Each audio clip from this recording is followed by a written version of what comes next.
This is A View from the Bunker. Now, here's Derek Gilbert. Our schedules can sometimes get out ahead of us, and suddenly you realize that time has run out. Welcome to A View from the Bunker. I'm Derek Gilbert. Nothing ominous intended by that, just a hook to draw you into the program this week. Specifically, I'm talking about running out of time this week to prepare a new program as we've been working on other projects for both ourselves, that's Sharon and me, and for Skywatch TV.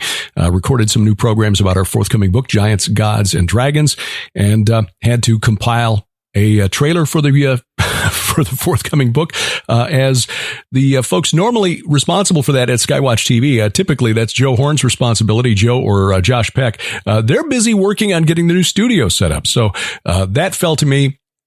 But no complaints, because at least now I can't complain. If I don't like the way the trailer turned out, it's my own fault. But it does limit the number of hours per week to conduct interviews. So it dawned on me that if you are relatively new to this podcast, in other words, if you've only found out about this since Sharon and I came to the Ozarks in 2015, began working at Skywatch TV alongside Tom and Nita Horn, Joe Horn, Josh Peck, you may not be aware that we've got archives that go back to 2009. On this particular podcast, including a large number of interviews recorded at prophecy conferences back in 2011, 2012, 2013, 2014. And many of those archives, while they're still online, I've not updated the links to the audio files to the website vftb.net yet. Again, so many hours in the day. If you follow us on Spreaker.com, all of those links are correct, but I've got to copy and paste over to the old, website. So it seemed like an appropriate time, especially during this year when we've not had the opportunity to gather face to face, to dig back into the archives for some of those older interviews conducted at prophecy conferences going back 7, 8, 9 years, and bring those out now for those of you who may not have heard these before. There's good content in there. And this is what really got Sharon and me on this road. Now, Sharon has been studying Bible prophecy for many, many years. I am late to the party, only getting caught up now. And really what helped jumpstart my education was the opportunity to attend these conferences more as media than as a presenter, because we were at several of these conferences strictly as podcasters before we ever were asked to present any information. And looking back on those first couple of presentations, well, let's just say they needed work. But that's how we got from there to here. But the folks that I had the opportunity to interview clearly had been studying this material for a long time. It's good content and hopefully fresh to you. So we're going to dig back into the archives this week for sure, perhaps even in some of the weeks ahead, as we are working to get things done the way we do at Skywatch TV, which is building the bicycle as we ride it. Thought for this week, because this is a theme that Sharon and I have returned to for our book Veneration, for my previous solo book, Last Clash of the Titans. And again, we touch on this in the forthcoming book, Giants, Gods, and Dragons, a discussion of the Nephilim, recorded at the 2011 Future Congress in Branson, Missouri, with Dr. Doug Hamp, Rob Skiba, and L.A. Marzulli. We are coming to you from the main hall at the Prophecy Summit 2012 at Branson. For those of you listening to the MP3 file on your iPods, we'll prove it now by some audience participation. Thank you very much. And this is a real treat for me, and this is one reason as a kid, when my normal friends were listening to Top 40 radio, I wanted to be a talk radio host when I grew up someday, because it gives me an opportunity to talk with guys who are a lot smarter than me, and who are really, really interesting and talk about really cool stuff. And especially in this setting, because it's cool stuff of eternal consequence. To my left, a gentleman with an MA from Hebrew University of Jerusalem, the author of Corrupting the Image, Angels, Aliens, and the Antichrist Revealed. Please welcome Douglas Hamp. Thank you. The creator of the forthcoming science fiction series Seed and author of the book Babylon Rising 2012 and The First Shall Be Last, Rob Skiba.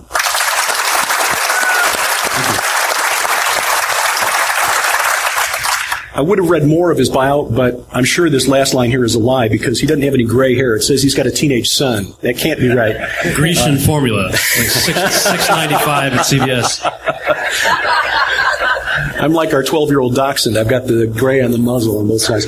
And to my right, the author of the Nephilim trilogy, and I must say, along with Chuck Missler's book, Alien Encounters, one of the reasons that I am sitting in this chair tonight. Also the books Politics, Prophecy, and the Supernatural, The Cosmic Chess Match, and now the Watchers series on DVD, which you here in the audience have seen out on the table outside. Please welcome L.A. Marzulli. Thanks, guys. The topic tonight is one that has fascinates the world. You can't hardly turn the TV channel to a TV channel without seeing some program about aliens, UFOs, aliens and UFOs, aliens, UFOs in the Bible with ancient aliens and UFOs.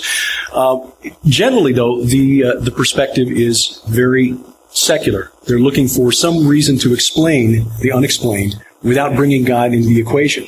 Let's go around the panel here.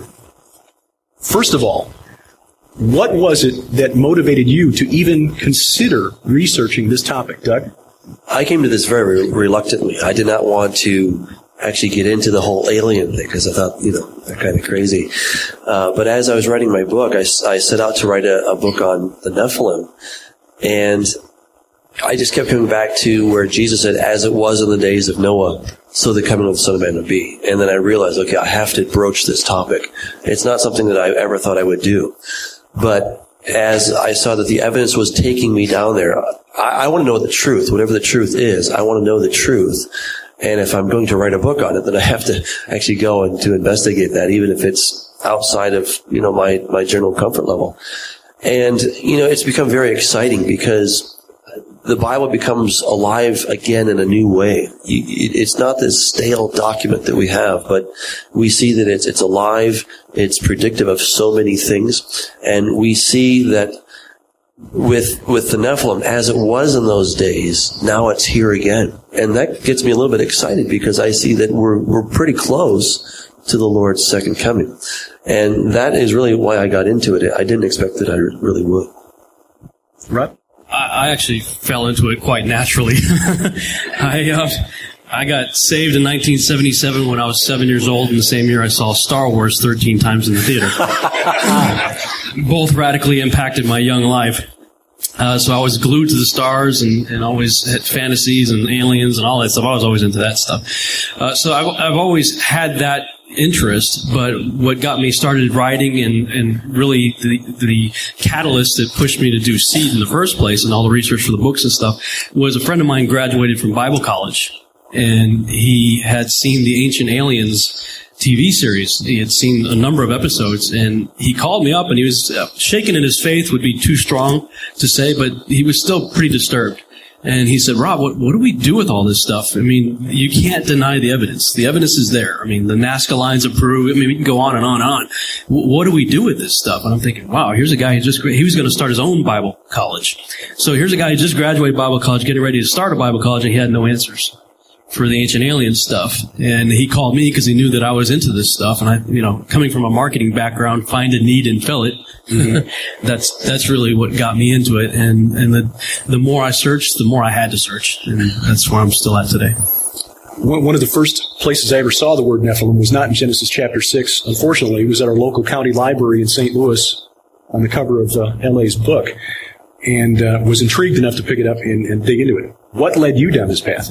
A friend of mine challenged me one day and said, what about life on other planets? My friend was an atheist, and I had no answer for him. I said, well, I don't know. I went down to a Christian bookstore, and I said, what about life on other planets? Got anything on that? And this person, the clerk, took me down an aisle, and there was a book by Dr. I.D.E. Thomas, The Omega Conspiracy. And when I read that book, literally it changed my life, and it set me on the path that I've been on ever since. We're getting hand signals from Sam Miller here, our videographer, that you need to hold the microphone about here. Sorry, I should know this by now. Thank you. Please forgive me, Uncle Sam. Uncle Sam. Oh! You see, this is why This is live radio, folks. This is why my radio career never turned into a television career. That in the face for radio.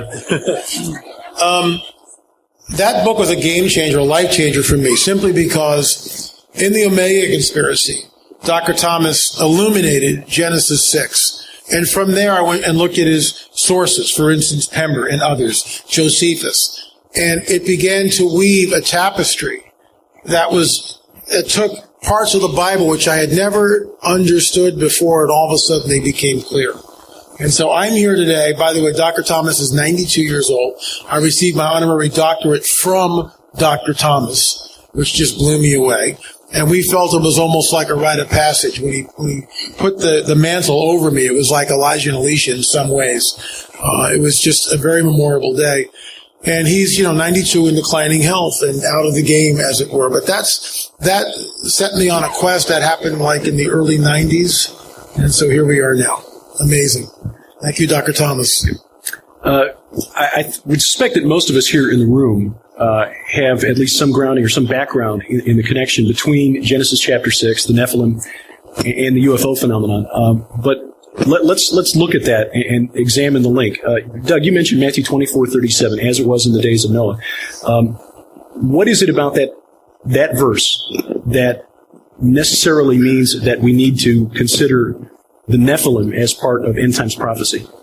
Right. When Jesus said that, everybody listening would have immediately thought about the Nephilim. How do we know that? Well, we have what Peter said in 2 Peter 2:4. He talked about the angels that did not keep their first estate.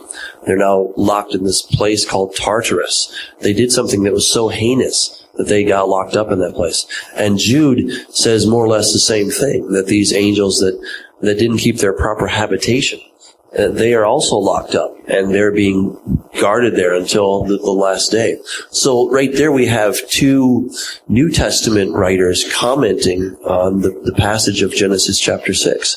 And then if you go and you look at every ancient commentator, especially the Jewish ones, they unanimously talk about how in Genesis chapter 6 that it was fallen angels that came down and had relations with women.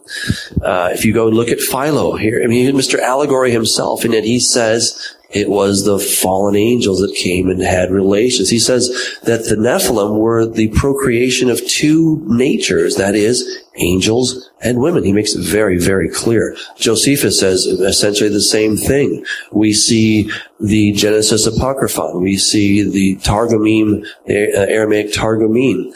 If we look at the Septuagint, it tells us that the sons of God equal the angels. So everywhere we look, it's a unanimous voice that in that day, when Jesus said that, the Jews at that time understood Genesis chapter 6 to be talking about fallen angels coming down and creating a hybrid race. So why would we think the disciples would be any different? They're like, oh yeah, okay, the days of Noah, whoa. Seriously, this is pretty scary, because that means that fallen angels are going to come down and they're going to create a hybrid race just like it was in the days of Noah. And I think what is such a disservice that we do to our children is we read these cute little stories about Noah's Ark, right? And you got the giraffe sticking his head out, and the elephant has his trunk over the side of the boat. And of course, why did God decide to do this? Well, because guys are hitting each other over the head with, pots and pans or something. And this is what our kids grow up on. They don't ever hear about these giants, these Nephilim, and the fallen angels. That's the real context of the story. So we have to look at that.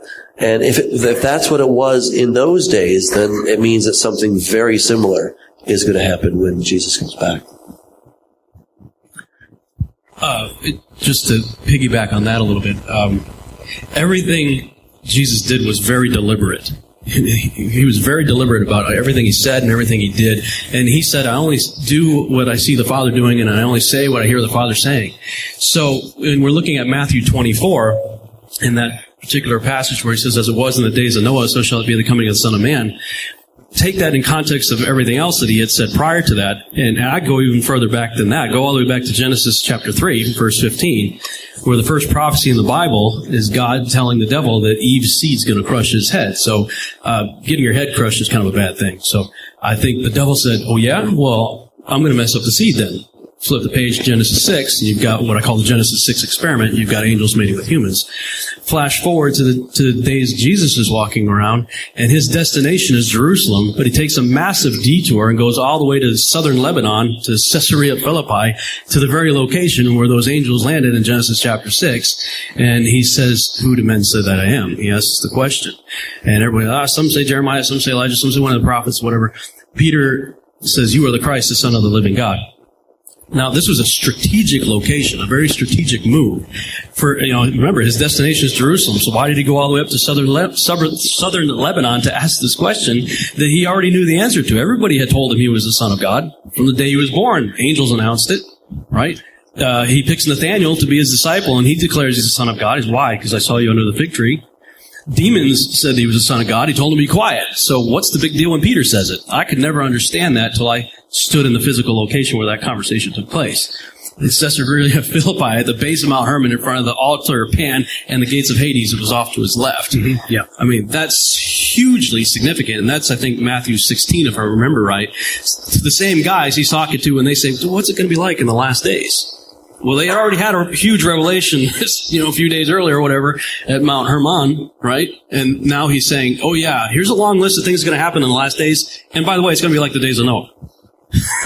So just like Doug said, I believe they were keenly aware of what was really being said there, but I don't think the church of today is, and that's the reason why I'm doing it. I know my fellow panel members are doing it as well, is to try to get people educated on what's really going on there, because if those days are going to be like the last days, and we think we're in the last days, I think we need to know what's going on. Let me play devil's advocate, so to speak, for a moment.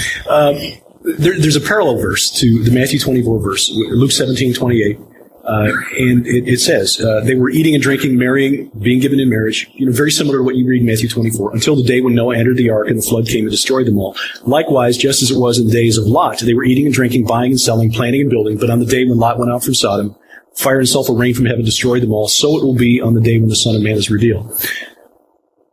Jesus didn't specifically mention the Nephilim return. It doesn't mention that as the condition or the event that he was talking about. I mean, he didn't specifically say, just as it was when the giants were roaming the land. Okay? He seems to indicate, and there are those who will interpret it this way, that what he meant was people just weren't paying attention. They were running about doing their thing, not paying attention to spiritual matters, and suddenly destruction comes down and kills them, or destroys them. So what then is it about Matthew 24, Luke 17, that convinces you that what Jesus really meant was something that he didn't specifically say, was talking about the presence of Nephilim in the land in those days? Well, the question is, when in that passage, who is the they? Who is the they that are eating and drinking? And if we go to the passage in Genesis 6, it says, the sons of God saw the daughters of men. And that begs the question, who are the sons of God? And on a side note, if I were the fallen one, and I was going to take one item and do everything I possibly could to take this one item out of Scripture, to keep everyone dumbed down, the one thing I would definitely go for is the whole Genesis 6 interpretation. That is the basis of spiritual warfare. It sets up the first question as far as in the days of Noah, so will be when the Son of Man returns. That's the one thing that the fallen one has succeeded, frankly, in my opinion. He's almost put the entire body of Christ to sleep with that, okay? Most people don't even know about Genesis 6. The pastors that are coming out of the seminaries think it's just a Sethite theory. You can't get from A to Z from there. I don't think we can understand anything about what is going on the planet at the present moment until we come to grips and a good grasp of the exegesis of Genesis 6. But here's the bottom line. Who is the they? When we read in Genesis 6, the they are not human beings. It says the sons of God saw the daughters of men. It's referring to the Benach Elohim, which are the fallen angels. They were eating and drinking and given in marriage. And that's why I believe this is what's coming. This is what's coming on the earth. In fact, in some ways, it's already here. You know, it's very interesting because we read in Numbers 13, it says that it was a land that devoured its inhabitants. And we read in Enoch that the giants were actually eating not only animals, but people as well. And of course, what do we see now today? We see men eating another man's face off. 4 times, not just once, but 4 times we've had this zombie cannibalism. Crazy stuff. I think we're pretty much in the days of Noah. The manifestations that we see taking place today. Now, let's tie this to the UFO phenomenon, since we brought that up early on. What is it then about the UFO phenomenon that, in your view, links it to the return of, whether it's return of fallen angels or return of the Nephilim? Which do you see coming back, and why do you link that to the Genesis 6 paradigm? Whoever wants to tackle it, go ahead. I guess I would go to Daniel 2:43, where it says that, as you saw iron mixed with clay, they will mingle themselves with the seed of men. And they are demons. They're fallen angels, essentially. And we learn that because the toes, the horns, and the kings are all one and the same. And in Revelation 17:12, the angel says to John, he says, the 10 horns that you saw are 10 kings who have received no kingdom yet, but will receive authority for 1 hour with the beast. So there are 10 kings in John's day that were just waiting around to receive authority when the beast shows up. Well, that was 2,000 years ago. That means that these beings have to be at least 2,000 years old or more. So they cannot be human. These these fallen angels are those kings that were being referred to there. And so they, in Daniel 2:43, are fallen angel kings. We also see in Daniel chapter 10 that the prince of Persia and the kings of Persia withstood the angel that came to speak to Daniel. So what we see there is that principalities and powers are going to mingle themselves with the seed of men. It's a reflexive verb. That means that the subject is doing the action and receiving the action.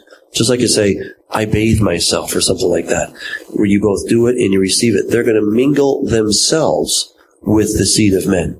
And that is precisely what we see happening with the whole alien abduction thing. It's not simply about taking people and abducting them. It's actually David Jacobs who says it's not just an abduction program. It's a breeding program. It's a breeding program. They're making a hybrid race. In fact, in Daniel chapter 8, it says, because of transgression, an army was given over to the little horn. And I think that Satan is actually making an army because he's trying to even out the odds. He's outnumbered 2-1. He needs to create some more people in his army to do the work. Rob, in the research that you did to set up the premise for the series Seed, what was it that you found most surprising? I mean, did you look into the UFO phenomenon, the accounts of abductees and contactees? I did a little bit. I wasn't really tracking in that direction so much. My research and everything was dealing with the fallen angels of, like, Azazel in particular, and looking into all that. It will eventually get into the UFO side of things because they are connected, but that wasn't the direction I was going initially. But just to add to what Doug just said, there's a line in the movie Tron. How many of you saw the latest movie Tron? A few of you? There's a scene in the movie where the Clue has got, did you see it? I have not. No.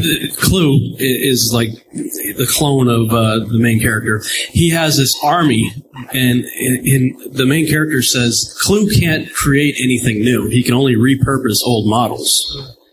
And he's creating this army, and it was such an allegory as I'm watching that, to echo what Doug just said, that, yeah, I believe that's what's going on here. It's the creation of an army. Now, L.A., I know you've done extensive research and conducted interviews with contactees, abductees, and what did you find, and what evidence have you seen for this sort of genetic hybrid program that leads you to conclude that it is of fallen angelic origin? I'm actually going to talk about this tomorrow in my talk in this room. I think it just goes on at 10:45 or something.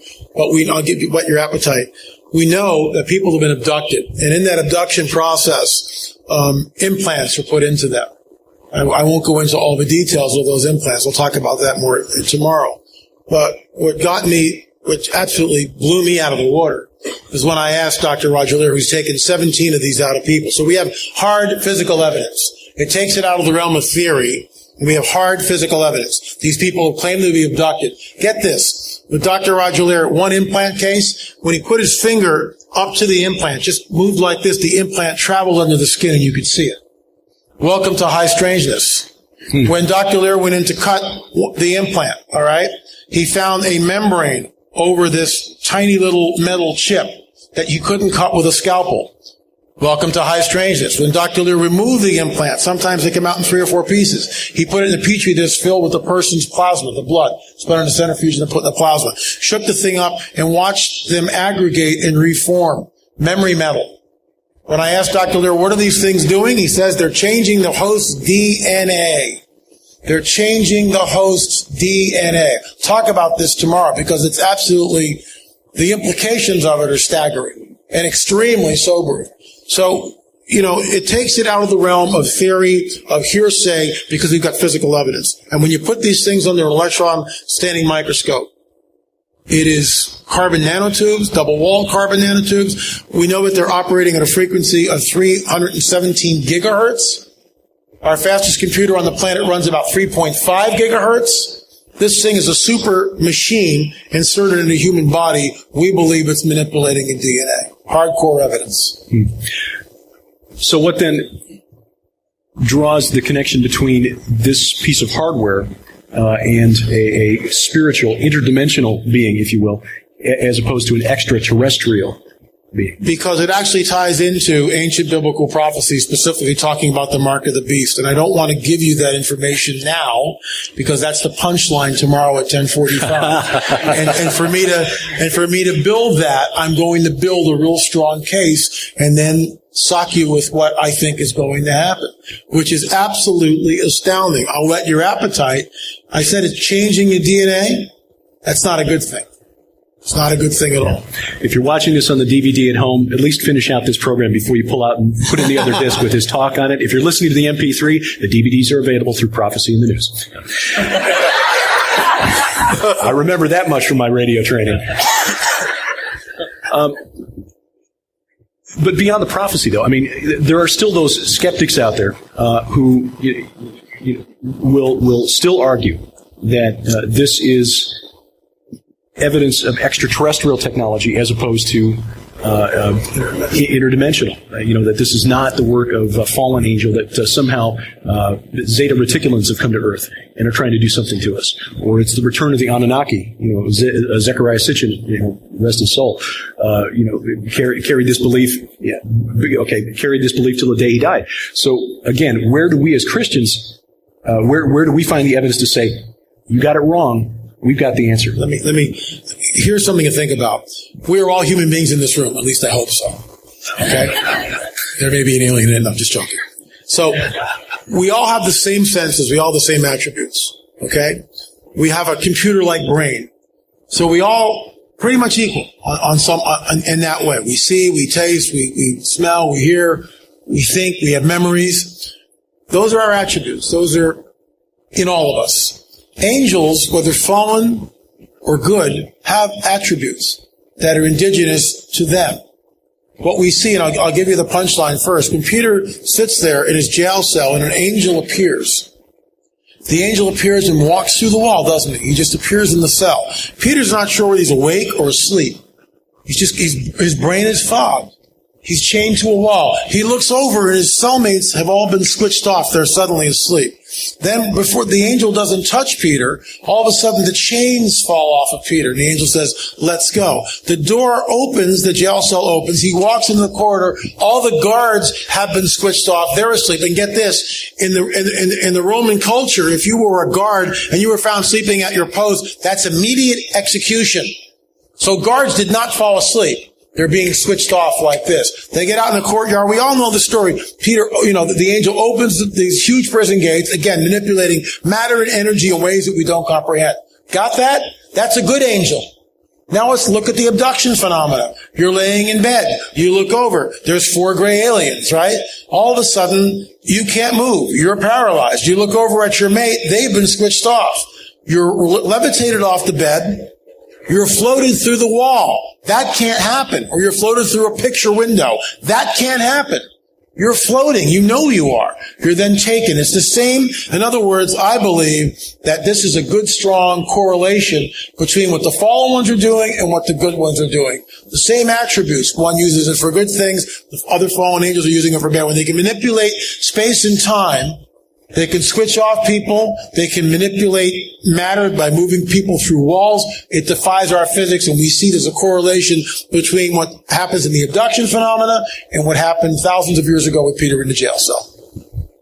I see an open Bible here, and that generally means there's a pretty good chance that the guy holding it has a verse he wants to reference. Oh, well, not with regard to what L.A. just shared, but I was just thinking, in Ezekiel, we've got some interesting creatures described there, and it sounds like a UFO and all this stuff. People like Zachariah Sitchin and stuff, and Eric Von Daniken would point to this stuff and say, see, ancient alien, you know? Right. But we take this to be creatures coming from heaven, and yet these particular angels are very curious. They have the form of a man, but yet they have calf feet. So, I mean, right off the bat, that sounds like a satyr to me. Human body, calf feet. It's got wings, got hands on the wings. It's got a head, but it's got 4 faces. Right? Lion, ox, eagle, man. What's missing? Fish, lizards, insects. Mm-hmm. Is it just a coincidence that the fallen ones seem to always manifest as insectoids and reptilians and Dagon fish gods?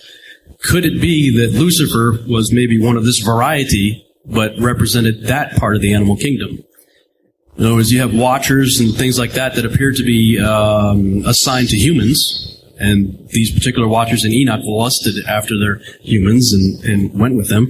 Maybe these angels are in charge of kingdoms, the animal kingdom, the bird kingdom, you know, things like that. And could it be that Lucifer was in charge of the insect, lizard, and fish kingdom, and he's curiously missing from any description in heaven, but yet manifests continually in so-called alien encounters? Mike Heiser's got an interesting analysis of that. If you're not familiar with the work of Dr. Michael Heiser, highly recommended. drmsh.com, in which he does a thorough exegesis, in my view, and I'm not a scholar, but it seems to me that his explanation of the word nakash has a very possible explanation for that. Nakash, in other places in the Old Testament, seems to refer to beings of serpentine appearance. So that what you're dealing with is a perhaps bipedal serpentine creature being of glowing countenance, because the word also has some can also mean shining one. Not a talking snake. It would seem a little more logical if Eve had encountered a talking snake in the garden, she would have instead of just carrying on a conversation with it like she saw those things every day, which was very possibly the case. So that you may be onto something there. Doug, what is the end game? What is the purpose here? What are they trying to do? Why? I mean, did Rob have it right? Is it just trying to disrupt the seed? I mean, the Messiah has already come. He's coming back. Why mess with the seed now? Well, if he can ultimately, if he can destroy the Jews, then he has a stalemate with God. That's one way to do it. If he can destroy all humanity, that's another stalemate. So he has a couple of options. But if he can at least destroy the Jews, then God cannot fulfill his promise. Because God made a blood oath in Genesis chapter 15 that he promised that he would give to Abraham, Isaac, and Jacob and their descendants, he would give the land, he would make them the head and not the tail, and then all these other promises. And so God has to make good on that, because God said, by my life, I swear I'm going to do these. And so if Satan can just make him a liar in just one of the promises, then he has a legal stalemate. You see? So that's one way he can do that. And you know what's interesting is when the Lord Jesus comes back, we don't find the world fighting against one another. We find them all sort of huddled together, if you will, waiting for his return to fight him. That's what we see in Revelation chapter 19, that Satan, the false prophet, and all the kings of the earth are gathered together to make war against the one who is on the horse and those who come with him. So it's not like, Armageddon is one nation against another. No. They've all come together and they're expecting him. I actually think it's going to be something like this, that we're going to have sort of a good alien, bad alien kind of thing. And the so-called good aliens will be those that'll get there first. And they'll say, you know what, people of the world, you should be glad that we got here first. Because there's a hostile alien force that's hot on our tracks. They're going to be here in about 7 years. And if we get busy and get to work and start making you guys into Nephilim, then we can overcome them. And so you need to be changed, because when they come, they're going to try to take away your way of life. They're going to try to stop you from having all that fun. And we can overcome them together. So I think he has a number of different scenarios that he thinks could play out. But he has to stop, because he knows that Jesus is coming back. Because you see, Satan is he's like the squatter in the house. He basically got foreclosed on 2,000 years ago. And the Lord said, okay, I'm taking the title deed back. And he says, fine, but I'm not leaving. So he has basically, 2 days, and on the third day, the marshal comes back. So the marshal Jesus is coming back, and he's just going to try to stay in the house no matter what. He says, over my dead body, and the Lord says, fine, we can do that. So that's what he has to do. So yeah, please. Let me just add something. There's a book that my colleague Russ Dizdar recommended. It's called The Supernatural by Graham Hancock. This guy's obviously not a Christian, and he took the drug ayahuasca, a very powerful hallucinogenic drug. He took it over 40 times. And all through the book, he's making a case with ancient shamanic cultures, how they go into an altered state. Guess who they see when they're there? They see the grays. They see the grays. And they're blown away by this. And they also realize, the reports come back that, in fact, Graham Hancock makes a very cogent point, that whatever these guys are, these little grays, they are very interested in some sort of a breeding program. They're very interested in reproducing with us on some level. So here we have from ancient shamanic cultures to a guy who's taking, and remember, this is pharmakia. This is taking a hallucinogen, which moves you into the second heaven. Guess who resides there? The fallen one and his minions. And that's what they're tapping into. And isn't it just amazing that what they run into are the grays? I find that just extraordinary. And also reptilians. Both. Mm-hmm. They see the grays and then the taller reptilians. They're all there. I found that and it's an amazing link. I read a very similar book to that about someone who was basically shamanism 101, how to become a shaman. Yeah. And you got to take this very powerful drug, and this person went down to South America and did that. And when he was, in this practically comatose state, these very similar kinds of, what he described is he saw these stars falling from heaven, and then they sort of manifested in a sense. And they came and told him that we are actually the real rulers of the world. And they said that we came down to earth to escape from our enemy. Okay. And so then he comes out of this trance. He goes, tells the local missionary. And he says, oh yeah, that's true. And he shows him Revelation chapter 12. He's like, wow, this is incredible, because basically they admitted who they were. And as you were playing the devil's advocate, I just want to go back to that. If we go to people like Dr. John Mack from Harvard and Dr. David Jacobs, the conclusion that they have come to is not that these are very much, that they're not really physical type beings, but these are better described as interdimensional kind of beings, and that they are trying to breed with us so that they can take on some type of physicality. So, and now Dr. Jacobs is just scared stiff, because he realizes that they're stronger technologically than we are, they're stronger psychologically than we are, and that at best we're going to be second-class citizens in their world. I had a really interesting interview maybe 18 months ago with a gentleman named Rick Strassman, who did a number of experience in a university setting with DMT and wrote a book about it called The Spirit Molecule. And he reported that those who took DMT, which is magic mushroom, basically, had similar experiences where the subjects in these tests were seeing basically insectoid type creatures.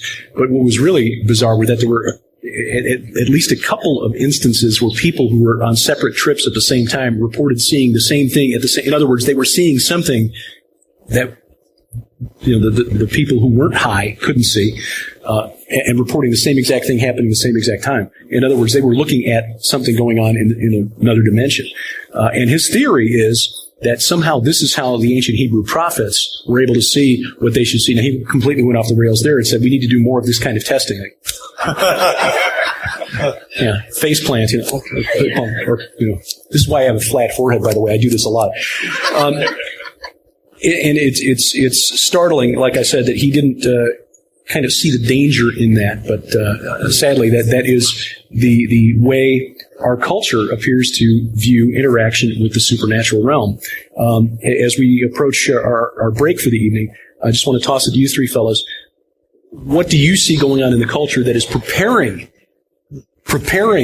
those around us to willingly accept our alien overlords with open arms? Go ahead. Well, it starts off with Darwin.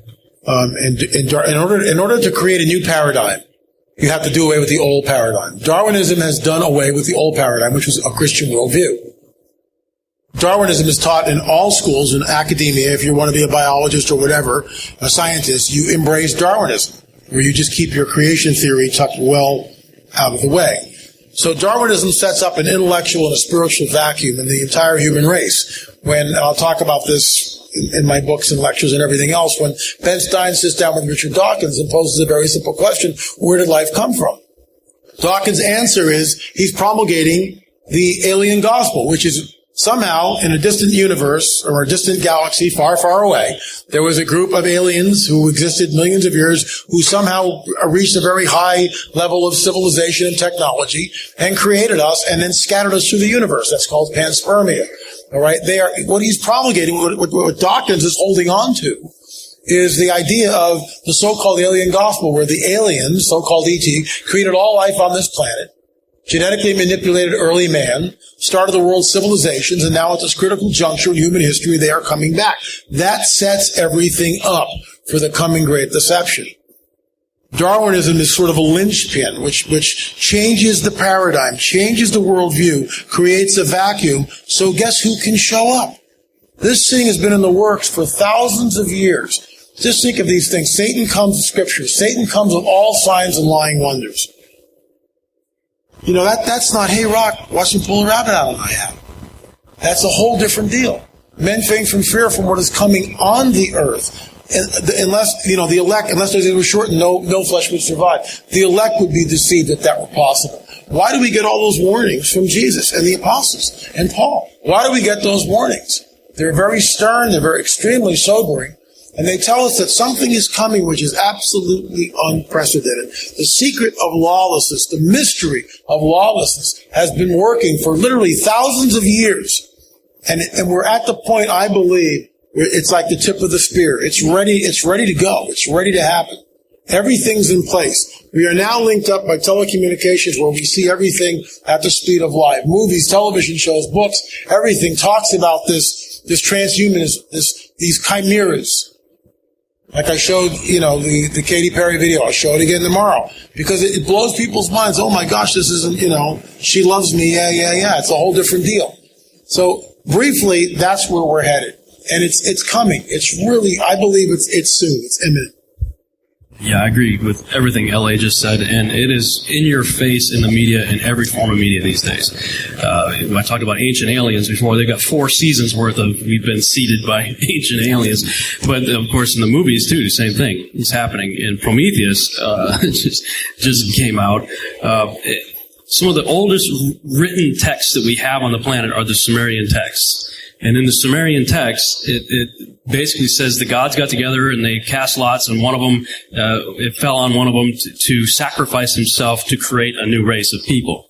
And that's what you see. The opening sequence, and spoiler alert for anybody who wanted to see it, is this spaceship comes to early Earth, drops the guy off, he takes some potion, and he begins to disintegrate, falls into the water, and his DNA begins to do stuff in the water, and it starts the process of Darwinian evolution. And the implication is ancient aliens are parents. And we're seeing it in the movies constantly. And the fact that people like Dawkins is out there, evolution has become completely bankrupt to the point where they're like, yeah, we know, well, what's the alternative? Oh, panspermia. Aliens came here and seeded us. Yeah. And here you got Dawkins, right? He's the mouthpiece. He's like the replacement for Carl Sagan these days. And the guy he's brilliant, but yet bankrupt at the same time. I mean, I listen to the guy, I'm like, how can you be that smart and that stupid at the same time? Because all you gotta do is back that question off far enough, and sooner or later you gotta say, who created the aliens? Yeah. It's like the old joke about how does the Earth suspended in space? Well, it's on the back of a turtle. Well, what's underneath the turtle? Another turtle. Well, what's below? It's turtles all the way down. Exactly.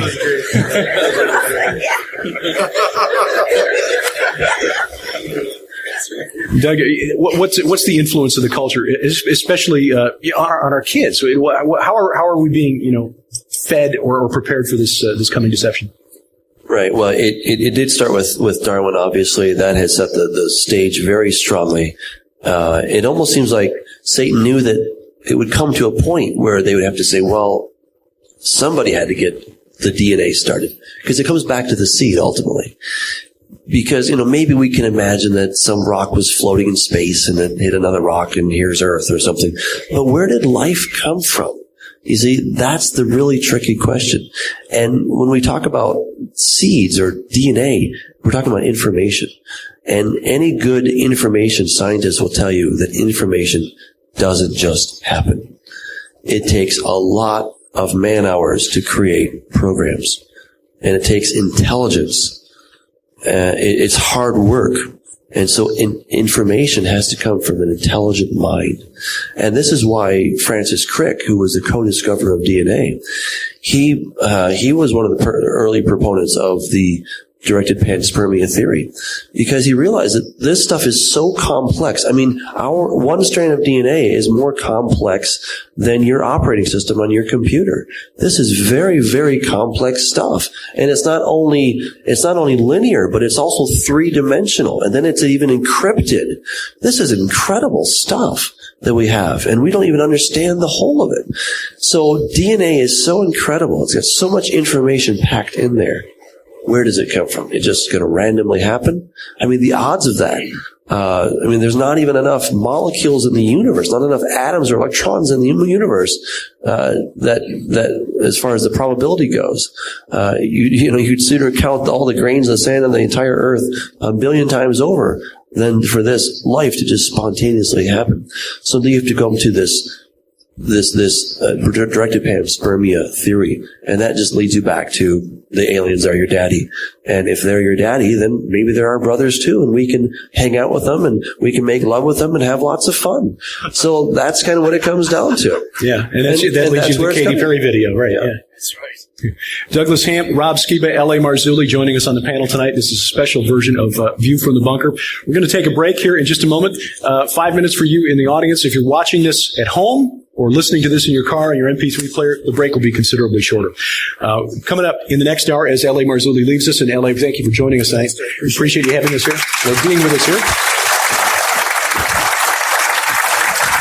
Coming up in the next hour, we're going to answer, or at least attempt to answer the question. If the Nephilim were wiped out during the flood, where did the ones come from that appeared after the flood? That and more as we continue with the View from the Bunker. If you want to stay, this is the broadcasting trick, teasing ahead. Live from the Prophecy Summit in Branson, I'm Derek Gilbert on A View from the Bunker. More straight ahead.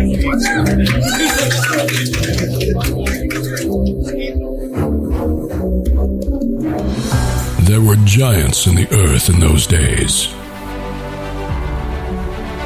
And also after that. It was a time of gods and dragons. This was supernatural war between Jesus, God, and the old gods. We live in the final stage of a war that began before God said, "Let there be light." The gods of ancient Sumer. These giants are all through the Bible. The things that are going on in the world right now, I'm sorry, but the writers, they're out. Now, a fresh look at the end times that reveals the prophecy of the giants at Armageddon. names the four horsemen of the apocalypse already loose in the world today. These entities are real entities and not just metaphors or symbols. And they're all named. Unmasks the ancient dragons who will walk the earth during the Great Tribulation. A primordial entity such as Kronos or Chaos, Leviathan, Tiamat. His breath kindles coals and a flame comes forth from his mouth. What is he describing here, if not a dragon? And unveils hidden prophecies of their ultimate destruction.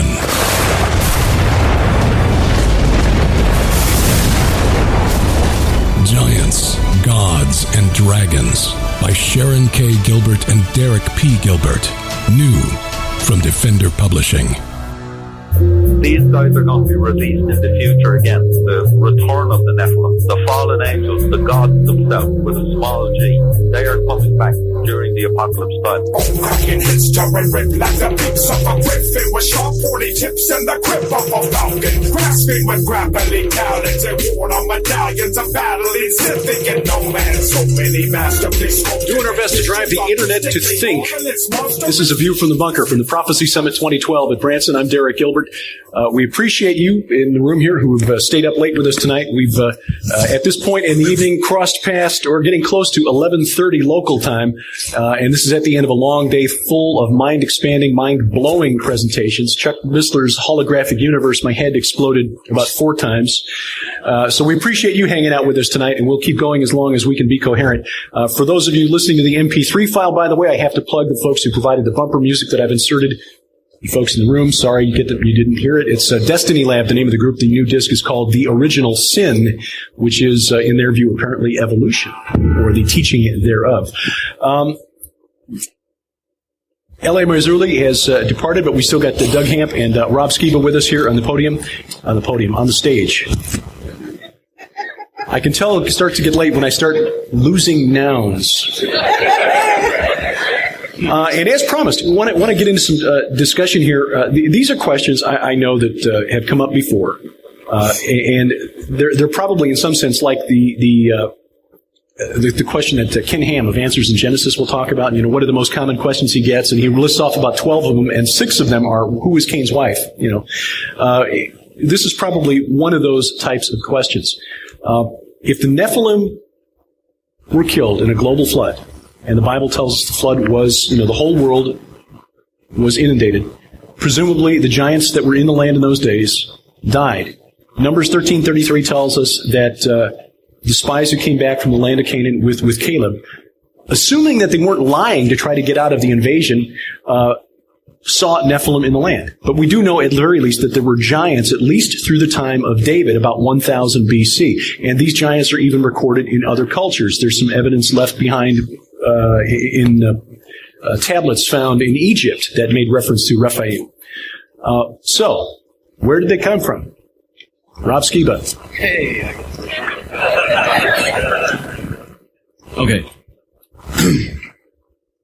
You mentioned Numbers 13:33, so if we're going to talk about post-flood Nephilim, that's one of the first ones that people point to. However, I would say there are plenty of references to giants that you have to dig to find, but they are there long before Numbers 13:33. Because that's 800 plus years after the flood. 450 years after the flood, you have what I call Genesis 14 war. It's the war of the 9 kings, 4 kings against the 5 kings. And Josephus comes right out and tells you that this was a war against the offspring of giants. And if you go into the Hebrew, looking at the names of the people there, you'll see that they are giants. In fact, I am fully convinced that the greatest archaeological find of all time is waiting for us underneath the Dead Sea. Because it says that the 5 kings retreated and fell into the tar pits, which is what the Dead Sea was before it became the Dead Sea. It was a tar pit.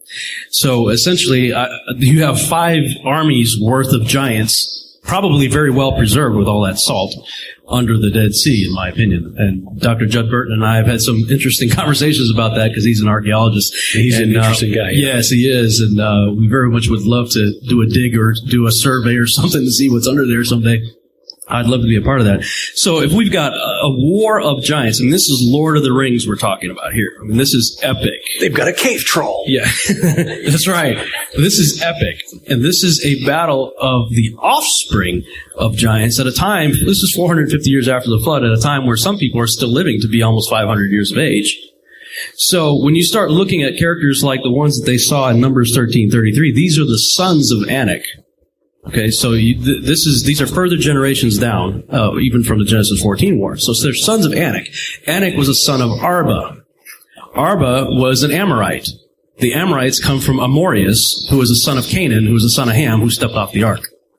So, in my view, and I started from the position that most of my peers come from, the same position that there was another incursion after the flood. And that's based on Genesis 6:4, where it says there were giants or Nephilim on the earth in those days and also after that. They'll use that phrase after that and apply it to Numbers 13:33 and other post-flood accounts. And I say, well, okay, but you need 2 to 3 witnesses to establish truth, and that is in multiple places in the Scripture. So I started to look for other witnesses for that assumption that there's another incursion after the flood. And the problem was I couldn't find any witness, neither in the canonized text nor in the what I call synchronized, biblically endorsed extra-biblical texts of Enoch, Joshua, or Jubilees, which all tell the same story. So I'm not saying it didn't happen, I'm saying I can't find any evidence that it did. But I can look at Genesis chapter 10 and you get a whole bunch of names given there. And maybe we can talk about this after as a rebuttal maybe. But I'll save that card. But what's in a name, right? Well, the names mean things. And there's all kinds of interesting things in the Hebrew of the names given in Genesis 10, specifically the ones that come from Ham's line. But I find it awfully coincidental that you get all these names given in Genesis chapter 10, and then when you see later on in the scriptures, specifically in the Torah, the first 5 books, where God says, go into this village and kill everything. Kill the women, kill the children, wipe out everything. They're the same names. So, and there's no angels anywhere in the picture. So that led me to believe that it's more of a genetic carryover issue than it is a repeat incursion issue. So somebody on the ark. That would be, and I base that also on Genesis 18 in chronological order. I believe Genesis is written in chronological order. It's a linear book. It talks from about creation all the way to the Exodus in linear storytelling. The whole Torah is written in a linear fashion. There's nothing even in the writing style of Moses that would in any way indicate that Genesis 6:4 is the only verse that's nonlinear in the entire Torah. So just realizing everything's linear and looking at Genesis 6:4, and we'll talk about this, I suppose, after what the after that is in Genesis 6:4, because I believe it is entirely in a pre-flood context. And the synchronized, biblically endorsed, extra-biblical text back that up 100%. Doug, your views. Okay. Well, it's funny that we keep getting this question because I think Rob and I agree on pretty much everything else. This is the one place where we have a divergence of opinion. We need to trade chairs here to separate you two. Well, we agree to be kind to each other, and but this is good. This just causes us to dig further, right? This is how iron sharpens iron. So when I read Genesis 6:4, what I see there in the Hebrew is that, of course, there were giants on the earth in those days, or Nephilim on the earth in those days, and also after that. But then comes the key phrase, which is the word in Hebrew, which could be translated when, or that, or, and it's referring to both things. In other words, that the sons of God came down. So that refers back to the days of Noah and also after that. So what I see there is I don't see any conflict that you have the giants or the sons of God coming down in the days of Noah, and they came down also after that.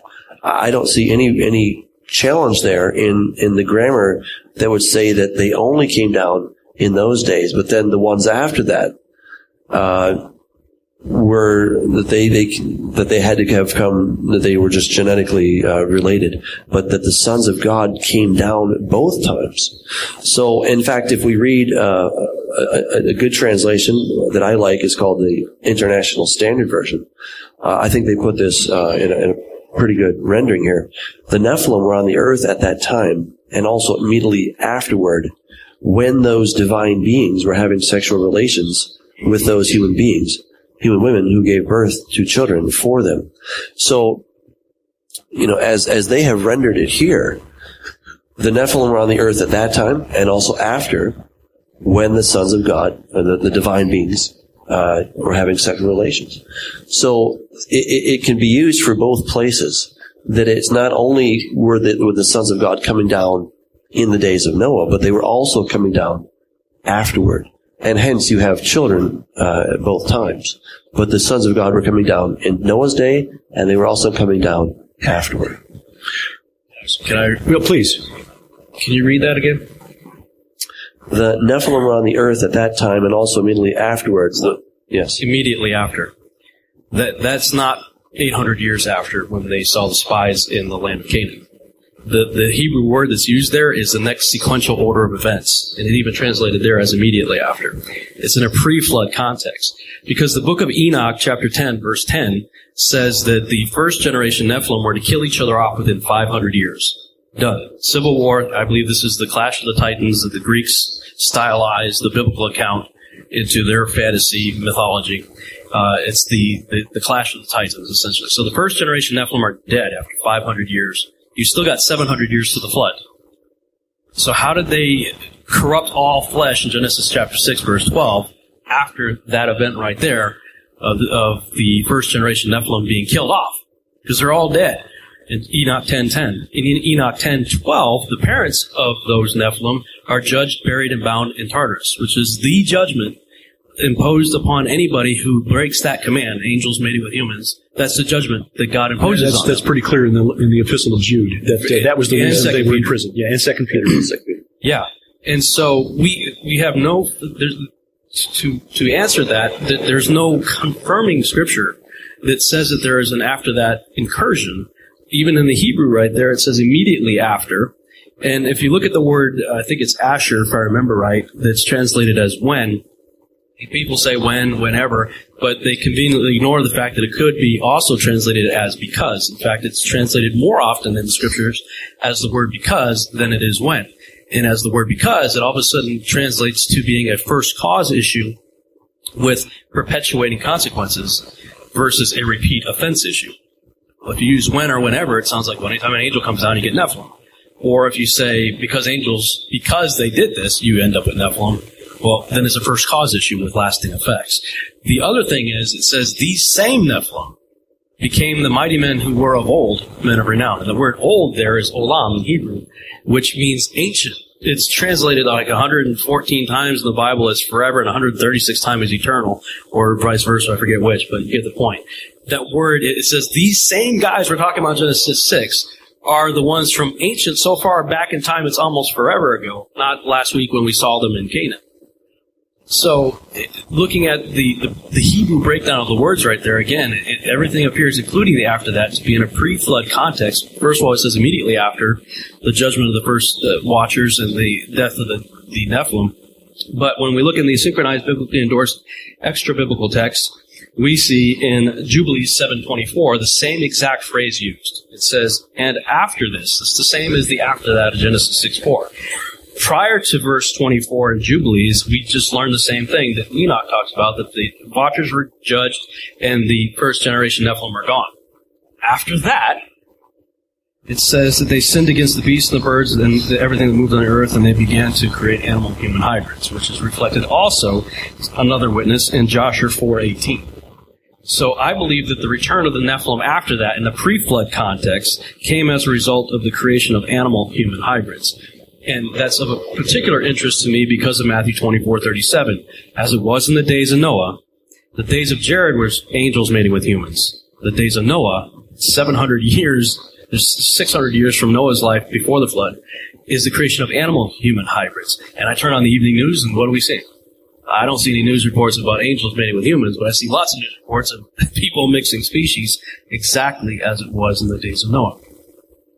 So we move forward. We get into the days of the Hebrews taking the land of Canaan. Joshua and his wars, and Mike Heiser makes a pretty good case that the wars of Joshua were wars against the giants and the hill tribes in the hill country of Canaan. If these were then just genetic descendants of presumably one of the wives of Noah's sons on the ark, why then did God make it very clear that He wanted them to destroy these tribes completely? Well, in my opinion, I don't think that there's a genetic connection to the people before the flood. And again, that's where we obviously disagree. But what I see in the Hebrew grammar there, that there's no conflict, that the sons of God, there were giants on the earth in the days before and afterward. Mm-hmm. And the Hebrew word there is asher, so it can be which, it can be when, that, because, lesser, that's the lesser usage, it's true. But nevertheless. Do I have to get my Strongs out? Strong's isn't everything. It's not that strong. This is great. It's good for ratings, huh? Yes. Yes, exactly. Yeah. Old habits die hard. Yeah, exactly. Well, I just don't see it, because if you have, that means that we all have Nephilim strain in us, right? Because we're all, and of course, where does this lead? This means that basically Africans have Nephilim strain in them more than anybody else. And I think there's a real problem with that. No, I reject that notion altogether. That notion comes from the idea that all Africans come from Hamp. Well, based on where he is said to have settled. But you have to remember, he settled that region. Actually, Ham was one of the sons that didn't respect the boundaries at all, because Ham took off into Europe. Ham was over in Shem's territory. Ham was all over the place. But prior to that, all three sons and their families of Genesis chapter 10 were mingled together in the plains of Shinar for probably 50 to 100 years, long enough to build a city and a tower, to do everything that they did prior to the languages being confused. And so Noah and his wife, whatever race, color they were, would have produced three offspring of the exact same color race. I reject the notion altogether that Noah and his wife produced a European and an Asian and an African. I don't see that. That the three sons of Noah would have been the same race as Noah and his wife. And they all mingled together, even if you subscribe to the idea that there are three different races, they all mingled together for hundreds of years, or at least a few dozen or decades, in the plains of Shinar. So they were thoroughly mingled together. Skin color is determined by the production of melanin, which is a protective mechanism to protect the body against the harmful radiation of the sun.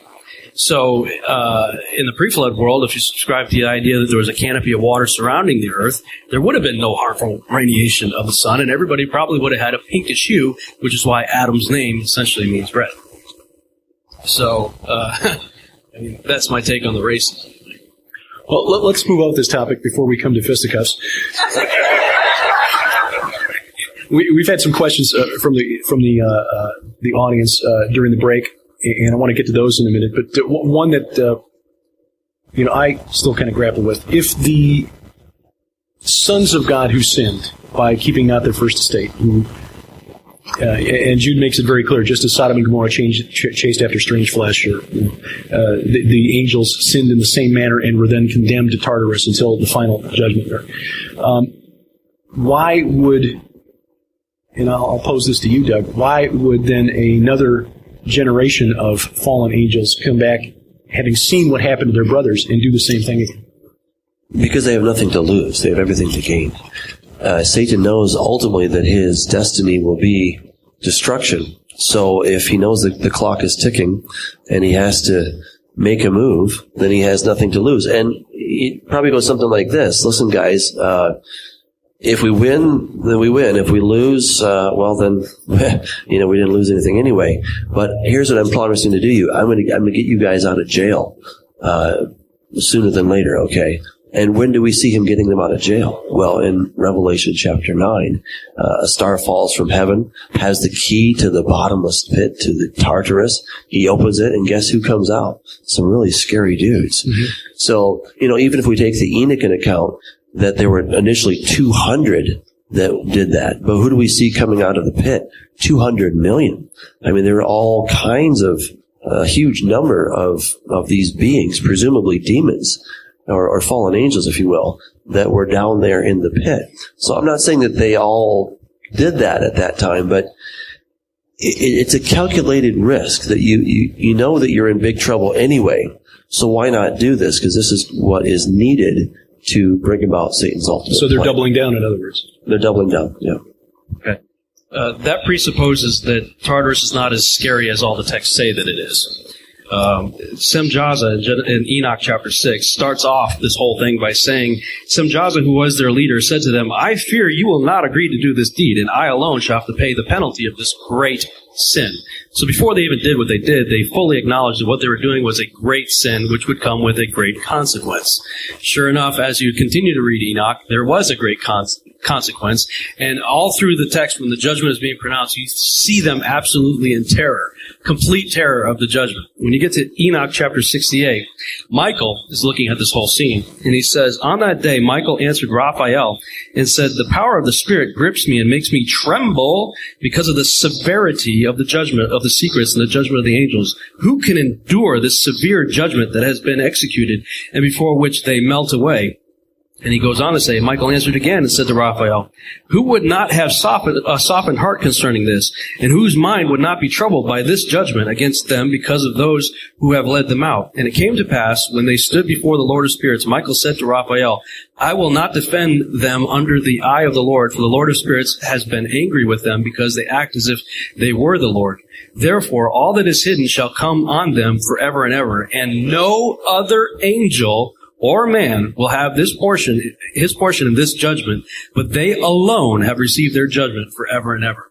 So here we see both bad and good angels absolutely terrified of this particular judgment, and Michael prophesies it's never going to happen again. And the context, as you read through up to the 68, is because of the severity of the judgment. So when we think about them not having anything to lose, let's just use some common sense. They know, because the demon said, if you come to torment us before the time, that there is, in fact, a time in the future when they know that their destination is the lake of fire. At this time, that's about 6,000 years in the future, maybe 5,000. Okay, that's way in the distance. So let's just put this out as a hypothetical to think about with common sense. If you knew that you were going to have a terrible judgment imposed on you next week, would you want to take a chance of going through a really bad judgment today in addition to the really bad one that's coming next week? Or would you want to take the most advantage of the time that you have left to live and do whatever you want to do until your time runs out?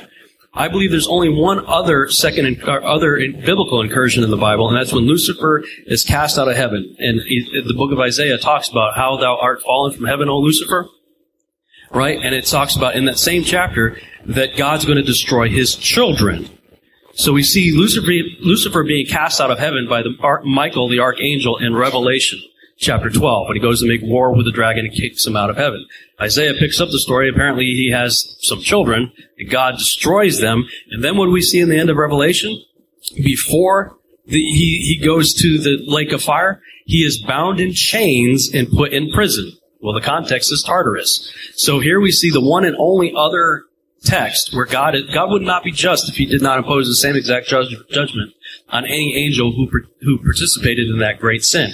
And the only other one we have confirmation of is Lucifer himself having sex with angels, and he too is bound in chains and put in prison, which is Tartarus.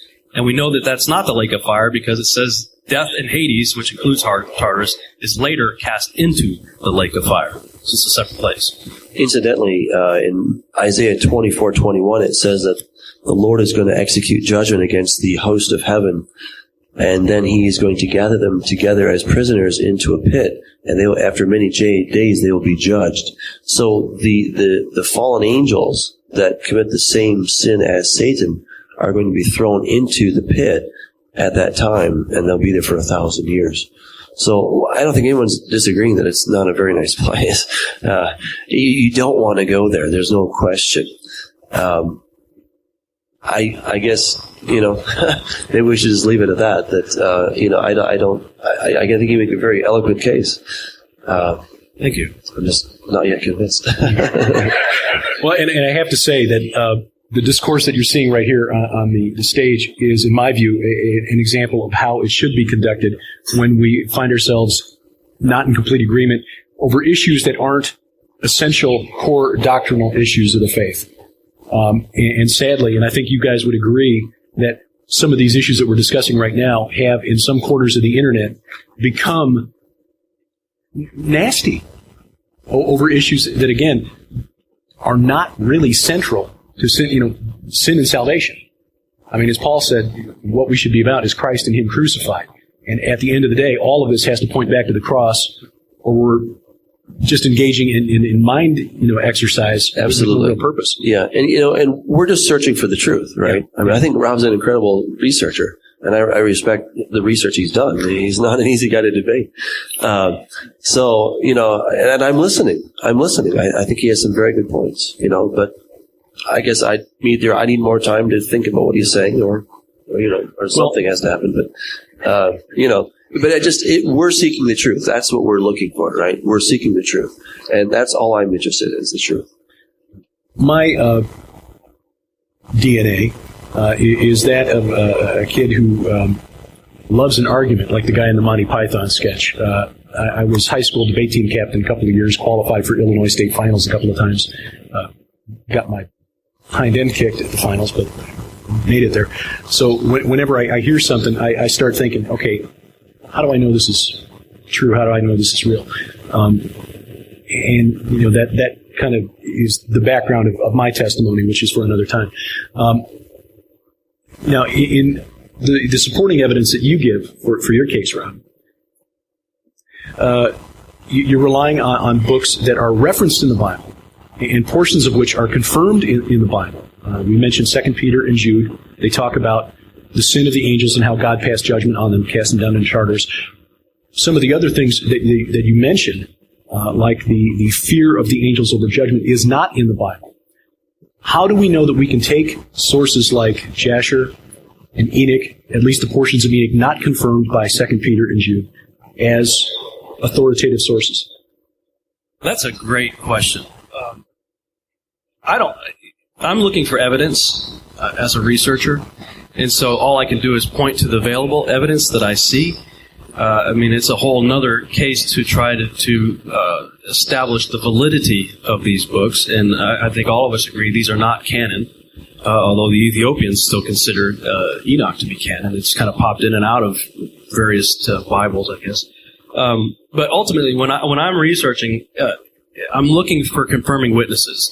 And if I'm going to go outside of the Bible, I choose to only go, when I'm looking for biblical evidence, I'm only going to go to the texts that are endorsed by the Bible itself. That's why I call them the synchronized, biblically endorsed extra-biblical texts, because under the inspiration of the Holy Spirit, God told the writers of canon, hey, go ahead and reference this book. Go ahead and quote this book. Go ahead and mention that book by name. So, those are the books I'm going to stick to if I'm going to continue to look for confirmation. And I see, what do these guys have to gain or lose? They're not writing these things for the benefit of Rob's debate team. They're not. This is ancient Hebrew texts that go back thousands of years. So what do they have to gain by telling us that after the first generation Nephilim are killed, they started mixing animals and humans together? I mean, no matter how you look at it, these are ancient texts that go back they go back thousands of years. And so just the fact that these guys were writing it helps you to get into the mind, in my opinion, of both the writers of canon as well as the audience of the people who wrote canon. They were all keenly aware of the stories of Enoch. Doug mentioned in a prior segment that, this is like a bestseller in the first century.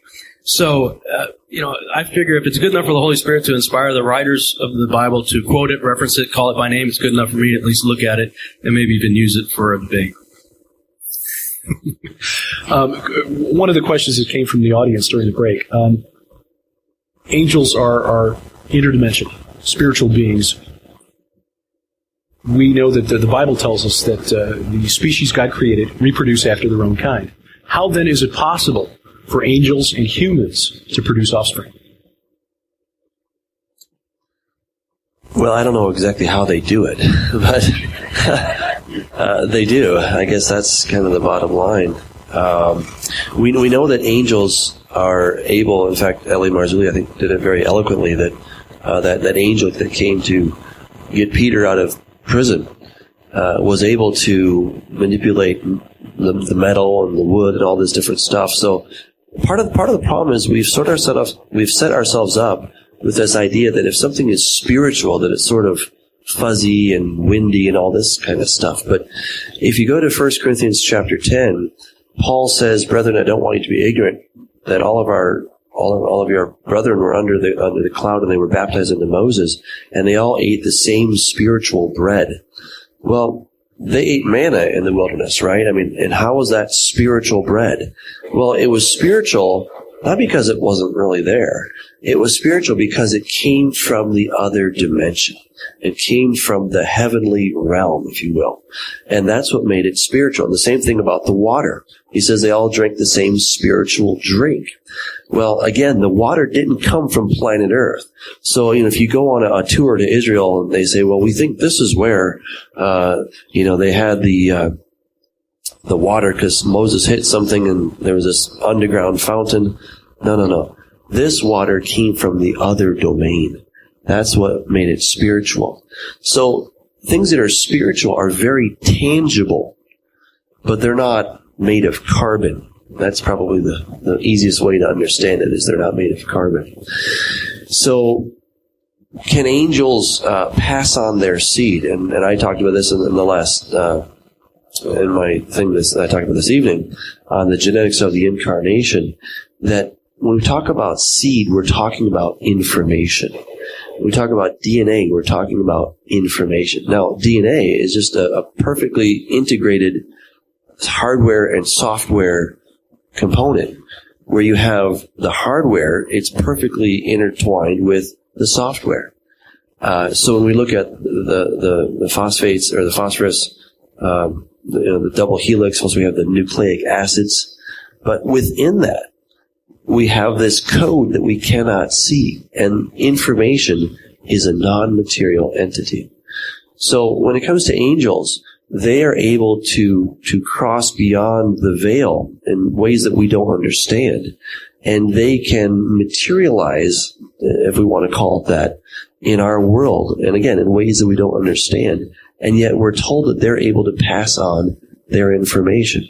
My goodness, even it says that God has seed. 1 John 3:9, it says that no one having been born again continues to sin, for the seed of God dwells in him.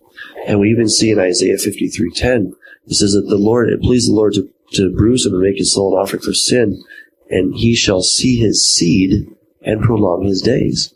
So that's talking about Jesus the Messiah, that he would have seed. How does Jesus have seed? Well, again, it's that information that we're talking about. So it's not simply, we think of human reproduction, we think of sexual intercourse. That may be entailed there, but it may not. It may not be that. It's simply the passing on of information that really is at the heart of the matter. I love the way he articulated that. I had him on my radio show, I don't remember when it was now, several months ago, when he said that DNA is information. Everything just fell into place for me. I didn't have to think in terms of chemicals and, all of that, genes and all that. Is information. Like, oh, wow, So I've long been trying to wrap my mind around the fact that I believe that there's a spiritual component to DNA. There has to be. I mean, if you just take sperm and egg and put it together, and this explosion of life takes place, and a spirit enters that embryo and creates life. There's something there. And if you think about God's Holy Spirit overshadowing Mary, God's Holy Spirit, and we're thinking angels in terms of spirits, well, you got the Spirit right here, impregnated Mary. So if we can accept that the Holy Spirit impregnated Mary, why is it such a stretch to think that angel spirits could not do the same thing? That there definitely appears to be that they have seed. They certainly do. And my personal theory on it is that, and others have said this as well, so I heard it from others, but God put Adam and Eve in the garden, this perfect environment, and they could have everything, but except for that tree right there. There was a choice given to them. And so I wonder if the angels did not have something like that put into them as well. I don't see any evidence in the scriptures of female angels. So they appear to be all male angels, but they also appear to have the ability to come and act like people. They can eat with people, walk with people. You never know. You might be entertaining angels underwear. Angel underwear. So if they have the plumbing, so to speak, to process food, it's not such a stretch to think they might have the plumbing for reproduction as well.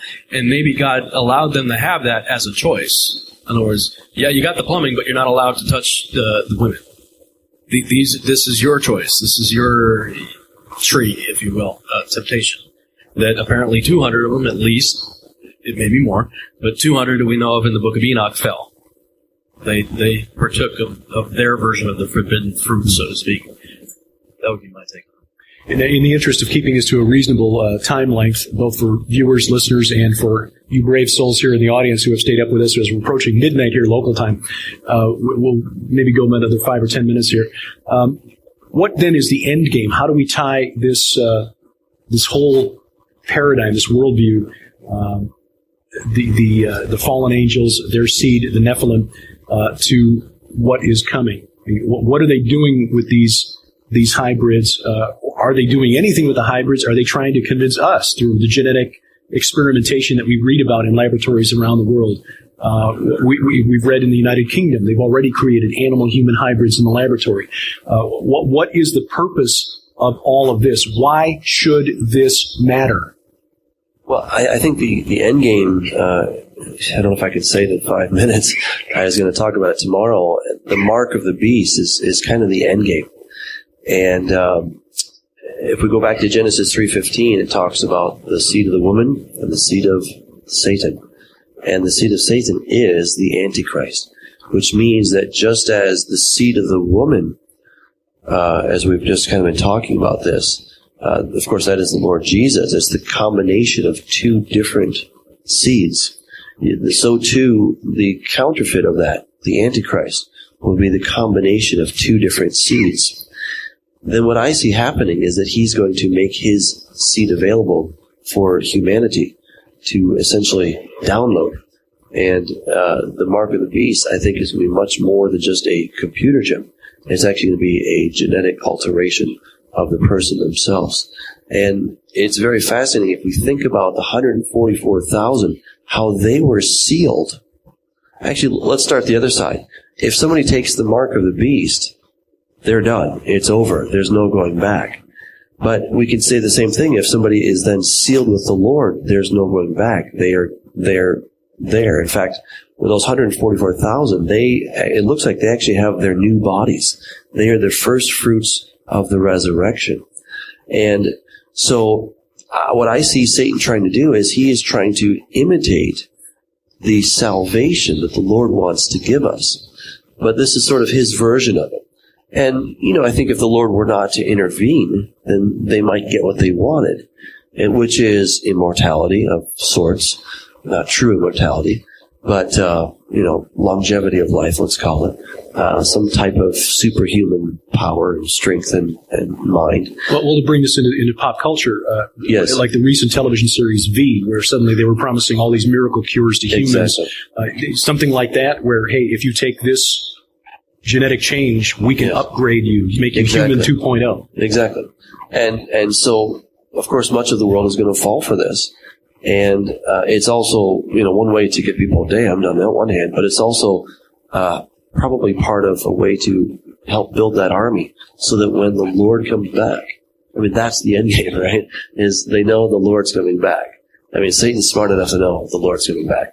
So he needs to get his act together and get his army big enough to attempt to repel the coming king. So I think that's the end game. There's really nothing more that I would add to that. He nailed it. That's exactly what I would say. He's building an army. But what's interesting about the creation of Nephilim, though, in the book of Enoch, it says that when a Nephilim dies, the offspring of an angel mating with a human, when the Nephilim dies, their disembodied spirits go out as evil spirits and become demons.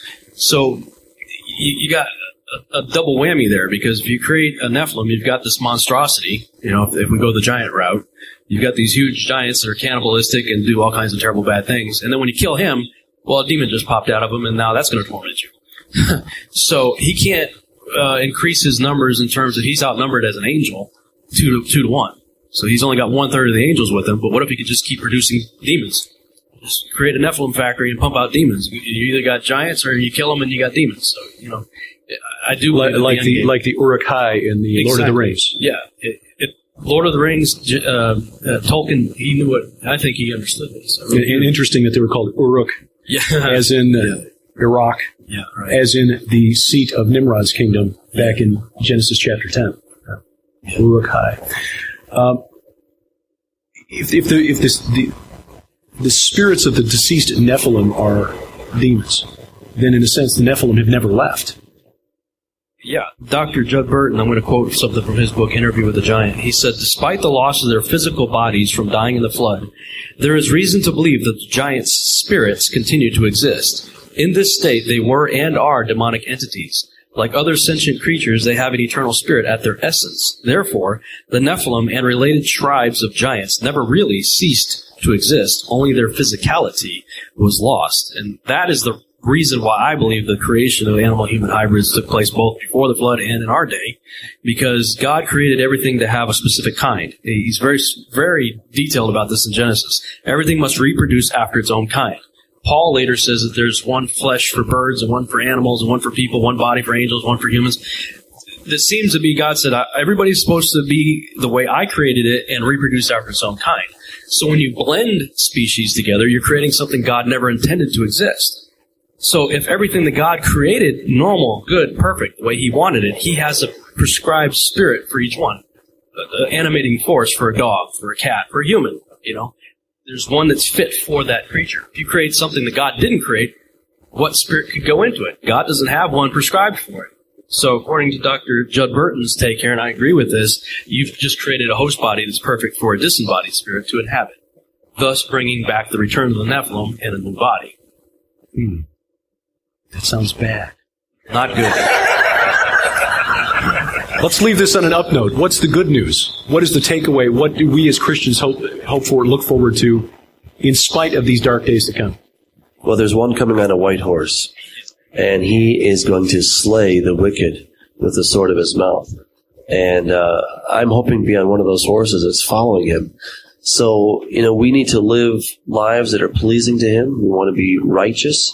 We want to be urgent with the message to tell people that, there's a lot of bad news, but there's some good news too, some very good news, and that we can have a new body. We're going to have a glorious destiny with the Lord, and we want to be faithful until that very last day that He actually does take us. There's nothing to add to that. We win in the end. The author of Corrupting the Image, Douglas Hamp.